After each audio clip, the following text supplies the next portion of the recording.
The time period right before Jesus Christ came to earth, there was an apostasy that was explained by Christopher, which was a widespread apostasy.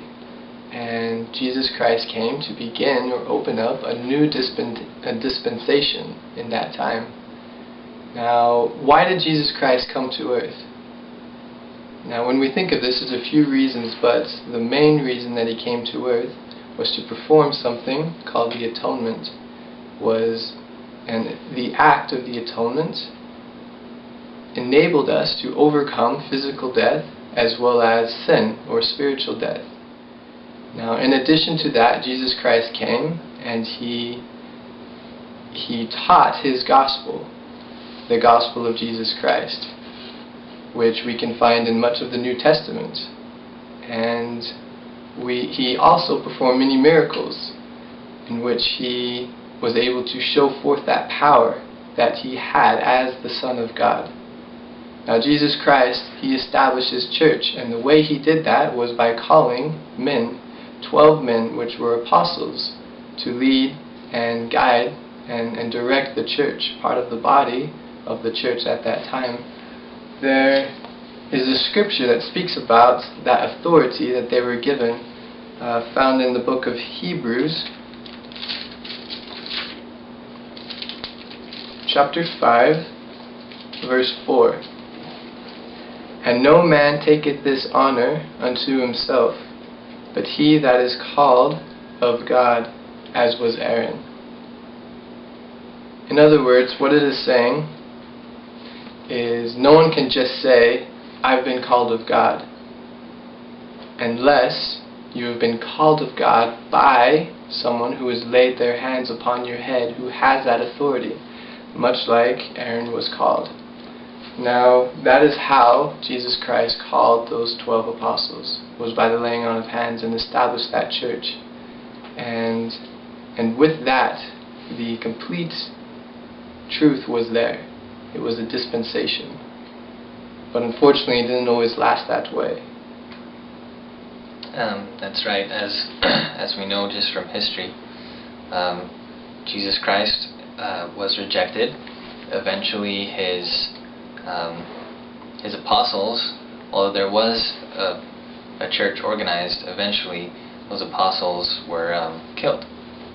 The whole New Testament, all of the writings of Paul and all the writings of the other apostles are a testament to the fact that even when the apostles were alive and keeping the church in order, they were constantly having to keep the doctrine pure. The letters of Paul, the letters that James and Peter and John wrote, are evidence to that fact, that there were people that they had taught that still weren't getting things quite right, so they needed to be written and reminded of what the true and pure and simple doctrine was. So you can imagine how the church fared after these apostles who had the authority to speak for God were gone. Eventually, the Roman Empire, who had originally persecuted the Christians, took Christianity to be its state religion. And by decree of the Roman Emperor, we had councils of men who didn't agree on what the doctrine of Jesus Christ was, debating. What we ended up with were a lot of points of doctrine being changed or altered to conform to the popular philosophies of men at the time. We end up with a lot of creeds or statements of belief that were created about all these points of doctrine that were created by, again, these councils of men who, perhaps well-meaning, however, were not inspired of God, as evidenced by the fact that none of them agreed on what the doctrine was. And so you've got this massive apostasy. And along with this apostasy comes this massive new set of doctrines, and you get confusion. Eventually there was a spiritual reformation. You got Martin Luther and other men who read the Bible and wanted to hark back to the way the church was established by Jesus Christ. And many of these good men who cared about this spiritual reformation, they did so wanting to hark back to what Jesus had established, but none of them claimed to be a prophet. None of them claimed to be speaking for God himself, or that God was communicating through them to establish his church.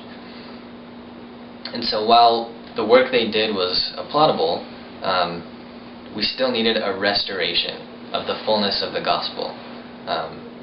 In order to have the fullness of the gospel, we needed another prophet. And that is what happened. And what I'm going to be sharing now is how God called a prophet in these days to restore and bring back the fullness of the gospel to the earth once again.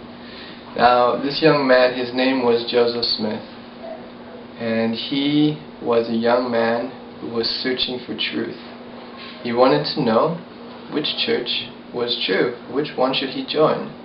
And as he went around, he visited many different churches, many different sects at that time in America in the 1800s, but he still remained confused as he was searching. Now, Joseph Smith, he came across a verse as he was reading the Bible, which I would like to read, found in the book of James, chapter 1, verse 5.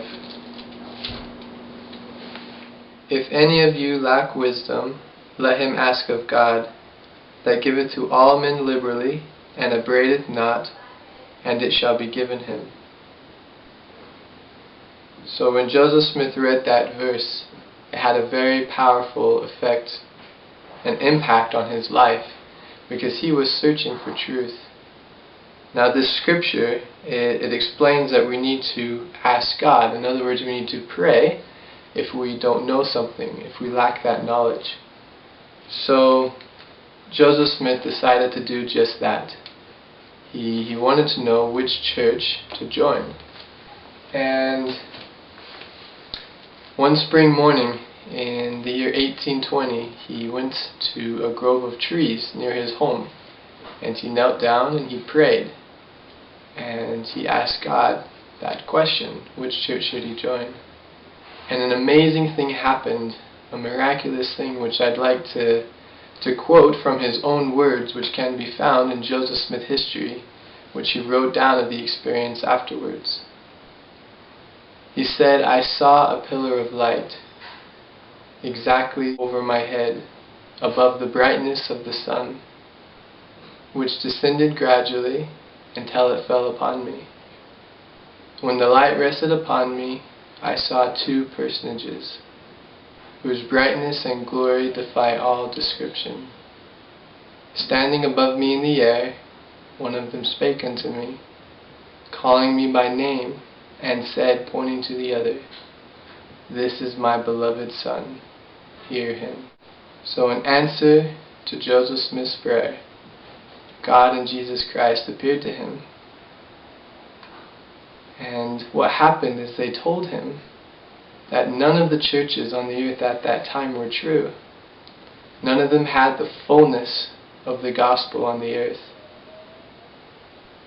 And eventually he was called to be a prophet of God, to restore and to bring back that fullness. And along with that, heavenly messengers or angels came and appeared to him and laid their hands upon his head and gave him that power, the priesthood, the right to again organize the church, the true church on the earth again. Now, me and Christopher, we've come to know that this is true. We have prayed, we have pondered, we have thought deeply about these things. And God has answered us in His own way. And I know that it is true. And if you sincerely are seeking truth, and if you pray and ask God if Joseph Smith was a prophet, He will reveal that truth to you through His Spirit, through the feelings that you will have inside.